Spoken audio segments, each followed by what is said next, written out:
अस्सलामुअलैकुम नाज़रीन, आप यूट्यूब चैनल देख रहे हैं। मैं इमरान खान हूँ। आप यूट्यूब चैनल देखते रहें, इस चक्कर में मैं गिरफ़्तार हो गया हूँ। और हुआ ये है कि सारी सूरत-ए-हाल मैं आपके सामने रख देता हूँ, क्योंकि जब ये वीडियो आप देख रहे होंगे तो फिर मैं गिरफ़्तार हो चुका हूँगा, और अगर आप ये वीडियो नहीं देख रहे तो फिर मैं गिरफ़्तार नहीं हुआ। गिरफ़्तारी की वजह क्या है, मैं चीज़ें आपके सामने रख देता हूँ। जब से रिजीम चेंज ऑपरेशन हुआ तब से लेकर अब तक मैं कंटिन्यूसली आपको ख़बरें दे रहा हूँ। मैंने 4 मरतबा अपनी नौकरी गँवाई है। मुझे बहुत दफ़ा धमकियाँ दी गई हैं, बहुत दफ़ा ख़तरनाक नताइज के बारे में आगाह किया गया है, बुलवाया गया है। मैं मिलता भी रहा हूँ लोगों से, और लोग इस तरह की अजीबो-गरीब चीज़ें कहते भी रहे हैं मुझे। हर तरह की कोशिश की गई है। ये भी कहा गया कि आपके केसेस भी ख़त्म हो जाते हैं, आपके मामलात को रिज़ॉल्व कर देते हैं, आपकी नौकरी का बंदोबस्त कर देते हैं, लेकिन इसके बदले में आप अपना मौक़िफ़ तब्दील कर लें।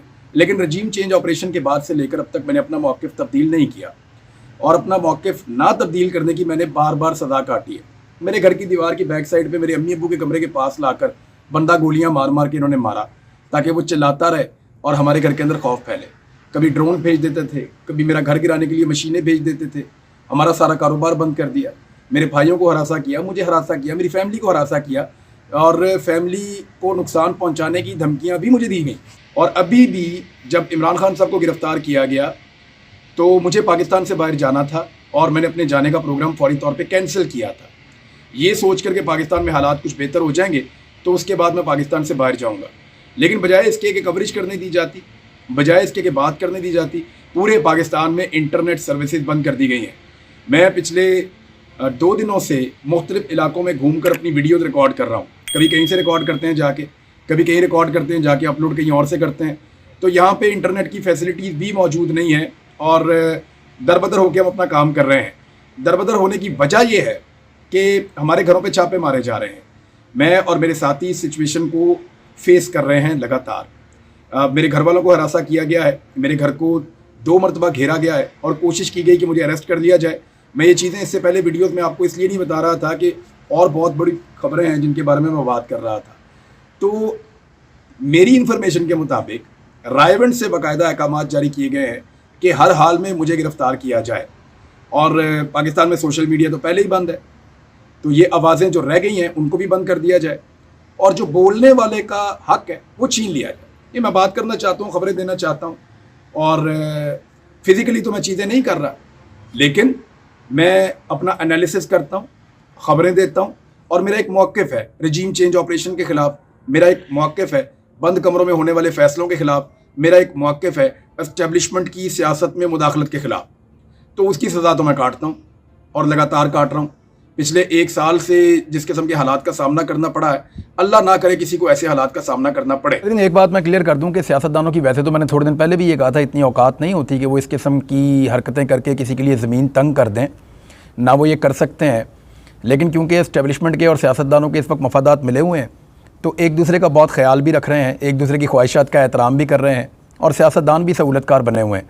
और ये तो बड़ी पुरानी यानी जो जिनको आपका नुक्ता नज़र सूट नहीं कर रहा होता, वो सियासतदान आपको दीवार के साथ लगाना चाहता है, लेकिन उसकी इतनी कैपेसिटी होती नहीं है कि वो ये कर सके।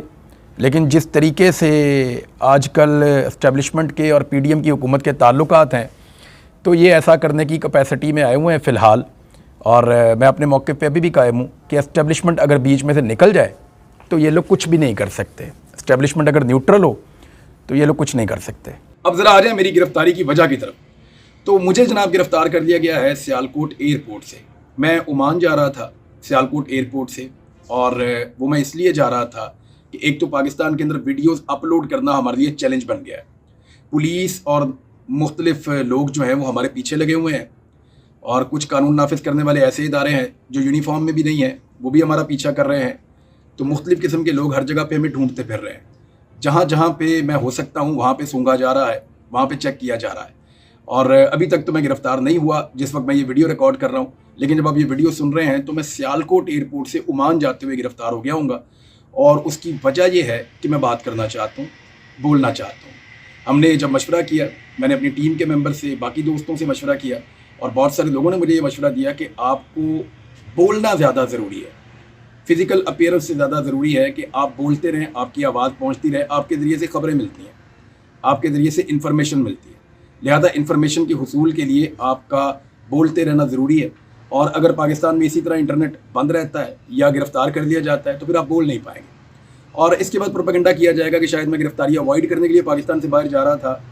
तो प्रोपेगेंडा वो लोग करेंगे जिनका लीडर पाकिस्तान से भागा हुआ है, 4 साल से वापस आने का नाम नहीं ले रहा, उसके भाई की हुकूमत है, इसके बावजूद वो पाकिस्तान वापस नहीं आ रहा।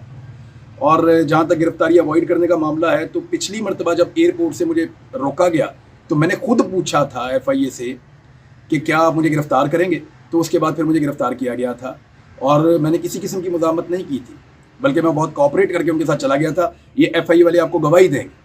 और इसके अलावा जब पुलिस मुझे गिरफ़्तार करने आई तो उस पुलिस वाले ने भी जिसको मैंने गिरफ़्तारी दी थी, हालांकि मेरे पास वहाँ पे ज़मानत मौजूद थी, अदालत ने मना किया हुआ था इस्लामाबाद की प्रेमिसेस में, लेकिन मुझे वहाँ से गिरफ़्तार किया गया। जब मुझे गिरफ़्तार किया गया, वो पुलिस वाला आज भी गवाही देगा। उसने कहा था, मैं आपको कहना चाहता हूँ कि आपने बड़ी दलेरी से और मर्दानगी से आपने गिरफ़्तारी दी, हमें डर था कि आप अपनी गाड़ी को लॉक कर लेंगे। मेरी गाड़ी जो है वो आर्मर्ड गाड़ी थी, अगर मैं उसको लॉक कर लेता तो फिर वो मुझे उसमें से बाहर नहीं निकाल सकते थे। उनको इस बात का खदशा था और वहाँ पे रश लग जाता, लोग जमा हो जाते, एक तमाशा क्रिएट हो जाता। लेकिन मैंने निकल कर गिरफ्तारी दे दी थी उस वक्त भी। गिरफ्तारी का मसला नहीं है। और अगर आप ये वीडियो देख रहे हैं तो मैं दोबारा गिरफ्तार हो चुका हूँ। मेरा मौक़िफ़ जो कल था वही आज है। मैं अपने मौक़िफ़ से नहीं हट सकता हूँ। मेरे मुल्क का मसला है। मेरे मुल्क का मसला ये है कि मेरे मुल्क का फ़ैसला मेरे मुल्क के अवाम करेंगे। 23 करोड़ लोगों का फ़ैसला बंद कमरों के अंदर बैठे हुए चंद दिमाग नहीं कर सकते। वो दिमाग कितने भी ज़हीन हों, वो 23 करोड़ लोगों की इज्तिमाई दानिश का मुकाबला नहीं कर सकते। लिहाजा पाकिस्तान के मसाइल का वाहिद हल इलेक्शंस के अंदर है। अब जितना अरसा भी मैं अंदर रहूँगा, मेरी आवाज़ आपको सुनाई नहीं देगी। और इसी आवाज़ को बचाने के लिए मैं पाकिस्तान से बाहर जा रहा था, बिल्कुल वैसे ही जैसे शहीद अरशद शरीफ पाकिस्तान से बाहर गए थे। वो भी सिर्फ गिरफ्तारी अवॉइड करना चाहते थे ताकि उनकी आवाज़ बंद ना हो और वो अपनी बात करते रहे हैं। आपको याद होगा, उनकी शहादत वाले दिन सीनियर ऑफिसर्स ने एक प्रेस कॉन्फ्रेंस की थी, DGISPR ने और DGISI ने। उन्होंने उस वक्त भी कहा था कि अगर हम चाहते तो हम ना जाने देते। तो मैं नहीं जा पाया। इसका मतलब आप समझ जाएं कि वो लोग नहीं चाहते कि मैं ट्रैवल करूं। और मैं एक जर्नलिस्ट हूं, बोलना मेरा हक है। और मैंने आज तक कोई एक जुमला ऐसा नहीं बोला जिस पे ये कानूनी तौर पे मेरे खिलाफ कार्रवाई करें। मैंने जो बात की कानून और आइन के दायरे के अंदर रह कर की है। मेरी बात किसी को पसंद आए, किसी को ना आए। कल तक मेरी बात कुछ लोगों को सूट करती थी, आज कुछ और लोगों को सूट करती है। आज पाकिस्तान तहरीक इंसाफ को सूट करती है, वो बड़े खुश है। हो सकता है कल मेरी बात पाकिस्तान तहरीक इंसाफ को भी सूट ना करे और वो मेरे से नाराज़ हो जाएं। ये चलता रहता है, लेकिन सहाफ़ियों को बोलने का हक रहना चाहिए। मैंने थोड़ा अर्सा पहले एक तकरीर करते हुए भी यही कहा था कि ये आग आप सबके घर तक पहुँचेगी। मेरे घर तक पहुँची है। हमारा जीना हराम किया हुआ है, हम दरबदर हुए हैं, सिर्फ मैं नहीं, मेरी फैमिली भी। और हालात यहाँ पे पहुँचे हुए हैं कि मुझे पाकिस्तान छोड़कर जाना पड़ रहा था जिस वक्त मुझे गिरफ़्तार किया हुआ है। और याद रखिएगा, मैं पाकिस्तान से 3 मरतबा पहले भी बाहर गया हूँ। अभी उम्रा करके आया हूँ। मुझे अल्हम्दुलिल्लाह, मुझे सारी फैमिली कह रही थी कि पाकिस्तान वापस मत आओ, मैं वापस आया। मैं दुबई गया था, मुझे सारी फैमिली कह रही थी पाकिस्तान वापस मत आओ, मैं वापस आया। मैं अक्टूबर में गया था, जब आपको याद होगा कि उस्मा बुखारी साहबा ने और कुछ लोगों ने बड़ा मजाक भी उड़ाया था। मुबशर लुकमान साहब मेरे दोस्त रहे हैं, उन्होंने भी मजाक उड़ाया था कि ये पाकिस्तान से बाहर क्यों भाग गया। तो मेरा 2 दिन का काम था, मैं वापस आ गया था। और मेरे वापस आने के बाद उनको शर्मिंदगी भी उठानी पड़ी। मैं अभी भी कहीं भाग कर नहीं जा रहा, आप सब लोग अच्छी तरह जानते हैं। मेरा पाकिस्तान के बगैर गुजारा ही नहीं है। मैं इस मुल्क के बगैर रह ही नहीं सकता। वजह सिर्फ इतनी है कि मैं बोलना चाहता हूँ, जैसे अरशद शरीफ बोलना चाहता था। जब तक जिंदा हूँ तब तक बोलूँगा, जब तक बाहर हूँ तब तक बोलूँगा। बाहर निकालेंगे फिर बोलूँगा। अब मुझे अंदर बंद कर दिया है, दुआ करें कि अल्लाह ताला मुझे जो है वो अगर ज़िंदगी दे और मुझे बाहर निकाले, आज़ादी दे, ताकि आप मेरी आवाज़ सुनते रहें। मेरी आवाज़ अगर आपने सुननी है तो ख़ास तौर पे मेरी माओ बहनों से और ख़वातीन से गुजारिश है कि वो मेरे लिए दुआ करें। मुश्किल वक्त है, ये भी कट जाएगा इंशाल्लाह। बहुत शुक्रिया आपका।